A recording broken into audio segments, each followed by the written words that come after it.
Bismillahirrohmanirrohim. Assalamualaikum warahmatullahi wabarakatuh. Allahumma sholli ala Sayyidina Muhammad wa ala alihi Sayyidina Muhammad. Saat ini kita sebagai bangsa Indonesia sedang masuk bulan-bulan politik dan menuju pemilu tahun 2024 untuk memilih presiden, wakil presiden, dan memilih anggota DPR Pusat. Semua rakyat menginginkan kehidupan yang tenang dan bersatu dalam wadah NKRI.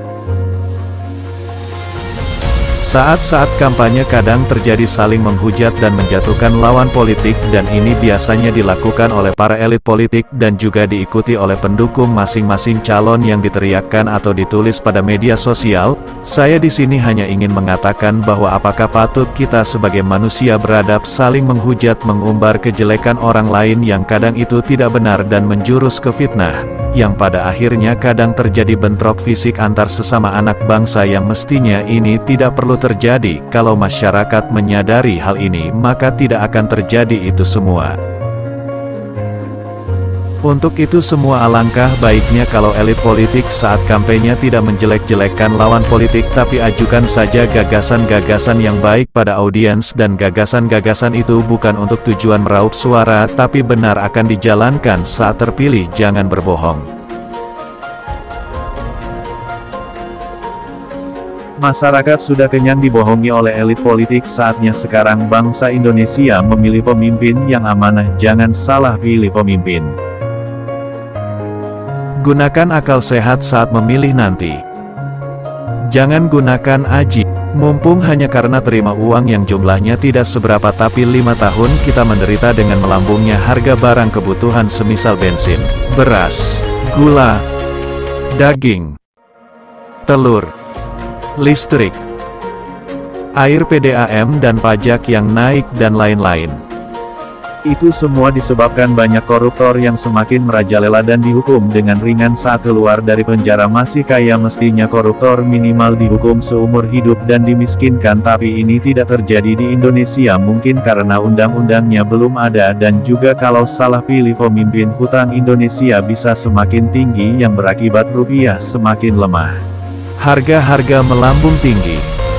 Juga tenaga kerja asing terutama dari Cina perlu didata dengan lebih cermat. Kalau perlu dideportasi untuk tenaga kerja yang kerjanya bisa dikerjakan oleh putra-putri Indonesia, dan proyek-proyek kelas mega yang tidak urgen perlu dievaluasi, kalau perlu dihentikan sementara karena keuangan negara yang tidak baik-baik saja. Pembangunan smelter-smelter pada tambang-tambang, terutama tambang emas dan yang punya nilai ekonomi tinggi, harus didesak dengan keras supaya segera diselesaikan. Kadang kita tidak punya bargaining kuat karena sudah terkunci oleh hutang. Untuk kedepannya semoga pembangunan di Indonesia dibangun tanpa hutang, karena hutang Indonesia sudah sangat tinggi. Ada elit politik yang bilang tiap penduduk mulai orang tua sampai anak-anak dan juga tiap bayi yang baru lahir sudah dibebani hutang 50 juta rupiah. Kalaupun hutang, hutanglah pada rakyat sendiri seperti Jepang. Kembali lagi, jangan salah pilih pemimpin, pilihlah pemimpin yang amanah, yang taat pada agamanya. Percaya akan hari pembalasan, yaitu hari akhirat, dan tidak pernah terindikasi oleh korupsi. Tidak mengumbar kejelekan tabiatnya pada masyarakat luas. Semoga kita semua tidak salah memilih pemimpin. Indonesia negara yang buminya subur makmur, hasil tambang berlimpah, hasil laut berlimpah, masyarakatnya sebagian besar miskin. Ini negara yang salah kelola. Dibanding Singapura, Jepang, walau tanahnya tidak makmur, tapi rakyatnya banyak yang makmur dan kaya. Saat kampanye jangan saling memfitnah atau menebar kejelekan lawan politik. Ingat, kita semua akan dimintai pertanggungan jawab di akhirat nanti, dan setahu saya hari pembalasan ini diyakini oleh semua agama, kecuali yang tidak beragama atau ateis pasti tidak percaya akan hari akhirat atau hari pengadilan di alam akhirat. Kalau ada capres yang tidak percaya hari akhirat, jangan dipilih. Wahai para capres, cawapres dan caleg, amanahlah saat terpilih nanti.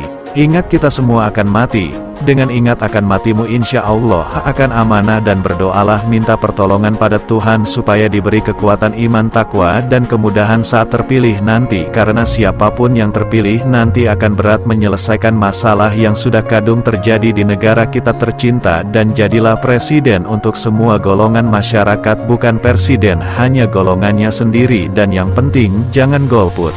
Salam NKRI. Waalaikumsalam warahmatullahi wabarakatuh.